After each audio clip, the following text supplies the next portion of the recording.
Hepatitis B এবং HBS AG positive এই দুটার ভিতরে সম্পর্কটা যদি আমাদের একটু সহজভাবে বলে দিতেন।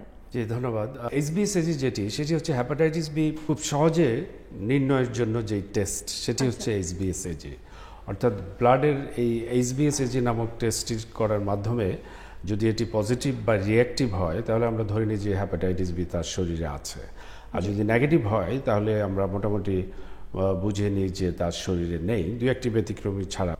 তো এইচবিএসএজি একটি সহজ পরীক্ষা যেটি আমাদের দেশে সর্বত্র হয়। কিছু কিছু ভাইরাস নির্ণয়ের জন্য অনেক জটিল জটিল পরীক্ষা করতে হয়, কিন্তু হেপাটাইটিস বির জন্য খুব সিম্পল এবং চিপ একটি টেস্ট হচ্ছে এইচবিএসএজি। এই যে এইচবিএসএজি পজিটিভ হয় এরপরে কি সবাইকে আসলে হেপাটাইটিস বির চিকিৎসা নিতে হয় নাকি অন্য কোনো টেস্ট করতে হয়? জি, এটি একটি ভালো প্রশ্ন। হেপাটাইটিস বি কারো পজিটিভ অর্থাৎ এইচবিএসএজি পজিটিভ হলে কিন্তু আমরা ট্রিটমেন্ট শুরু করি না। ট্রিটমেন্ট শুরু করার আগে আমরা তার বেশ কিছু ফ্যাক্টর দেখি, তার মধ্যে ভাইরাসটি অ্যাক্টিভ না ইনঅ্যাক্টিভ, অর্থাৎ এটি কি হাইলি রেপ্লিকেটিভ অর নট, এটি আমরা কিছু ভাইরোলজিক্যাল বা সেরোলজিক্যাল টেস্টের মাধ্যমে বুঝি। যেমন hepatitis B e antigen, hepatitis B DNA, এগুলো।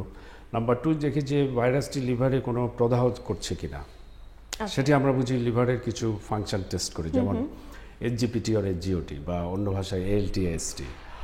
আবার তৃতীয়ত আমরা আরও কিছু পরীক্ষা করি লিভারের imaging ultrasonogram of hepatobiliary system.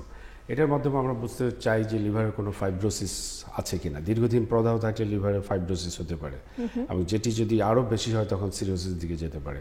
তো এই জিনিসগুলো আমরা দেখে ডিএনএ হাই কিনা, এসজিপিটি বেশি কিনা, আলট্রাসোনোগ্রাম ফাইন্ডিংস, তার ফ্যামিলি হিস্ট্রি, ফ্যামিলিতে এই ধরনের ভাইরাসজনিত কেউ জটিল রোগে আক্রান্ত কিনা, এগুলো বিবেচনা করে আমরা কারো ক্ষেত্রে ওষুধ তাৎক্ষণিক শুরু করি, আবার একটা বড় অংশে আমরা পেশেন্টকে ওষুধ শুরু না করে ফলো আপে রাখি। তো এই যে আপনি বলছিলেন যে কারো ক্ষেত্রে চিকিৎসা শুরু করার প্রয়োজন হয়, কারো ক্ষেত্রে ফলো আপে রাখেন, তো এই সিদ্ধান্তটা নেয়ার পরে ফলো আপ যিনি থাকেন তিনি ঠিক কতদিন পর্যন্ত ফলো আপে থাকেন এবং তারও কি এই অসুখে মানে আক্রান্ত হবার সম্ভাবনা বা তার ভাইরাসটিকে অ্যাক্টিভ হওয়ার সম্ভাবনা থাকে কিনা?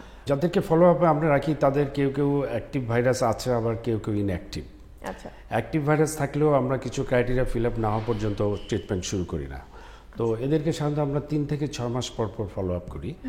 ব্লাডের কিছু পরীক্ষার মাধ্যমে আমরা এই ফলো আপগুলো করে থাকি। আর যাদেরকে চিকিৎসা শুরু করি তাদের ক্ষেত্রেও কিন্তু আমরা ফলো আপে রাখি 3 থেকে 6 মাস পর পর। কারণ আপনি জানেন যে হেপাটাইটিস বি একটি দীর্ঘমেয়াদী কিন্তু ইনফেকশন, অনেক সময় কারো কারো লাইফ লং থাকে। তো এটি আমরা চিকিৎসা শুরু করলেও 3 থেকে 6 মাস না, যাদের করি নাই তাদেরকেও আমরা ফলো আপে রাখি, যাদের করি নাই তাদের ফলো আপে রাখি যে তাদের কখন শুরু করতে হবে সেটা বোঝার জন্য। আর যারা অন ট্রিটমেন্টে আছে তাদের আমরা দেখি যে ট্রিটমেন্টটা কার্যকরী হচ্ছে কিনা, তার ভাইরাসটা আস্তে আস্তে নিষ্ক্রিয় হচ্ছে কিনা, কিংবা অন্য কোনো নতুন জটিলতা তৈরি হচ্ছে কিনা।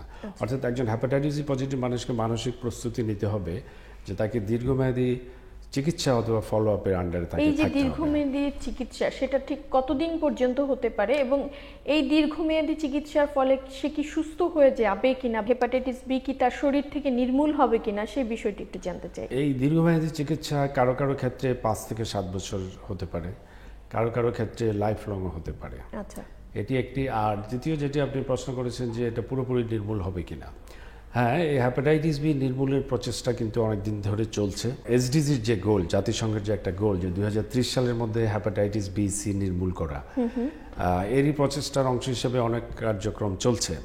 এখন পর্যন্ত হেপাটাইটিস বির যে ওষুধগুলো আছে বা আবিষ্কার হয়েছে সেগুলো ভাইরাসটিকে নিষ্ক্রিয় করে দিতে পারে এবং এর মাধ্যমে লিভারের যে জটিলতা, সিরোসিস, ক্যান্সার, সেগুলোকে প্রিভেন্ট করতে পারে, কিন্তু ভাইরাসটাকে পুরোপুরি নির্মূল করতে পারে না বেশিরভাগ ক্ষেত্রে। অল্প কিছু ক্ষেত্রে পুরোপুরি নির্মূল করতে পারে, সেটা 5 to 6%। বাকি মেজরিটির ক্ষেত্রে ভাইরাসটাকে এটা সাপ্রেস করে কন্ট্রোলে রাখে যাতে কোনো জটিলতা তৈরি করতে না পারে। তবে এই পুরোপুরি কার্যকরী, পুরোপুরি নির্মূল করতে পারে এমন ওষুধ আবিষ্কারের চেষ্টা কিন্তু চলছে বিগত সাম্প্রতিক বছরগুলোতে, এটা আরও জোরে সোরে চলছে পৃথিবীর। এবং এটা একটা ধারণা হচ্ছে যে শুধুমাত্র ভাইরাসের একটি ওষুধ দিয়ে হবে না, হয়তো ইমিউনো থেরাপিউটিক কিছু এজেন্ট সাথে সাথে লাগবে।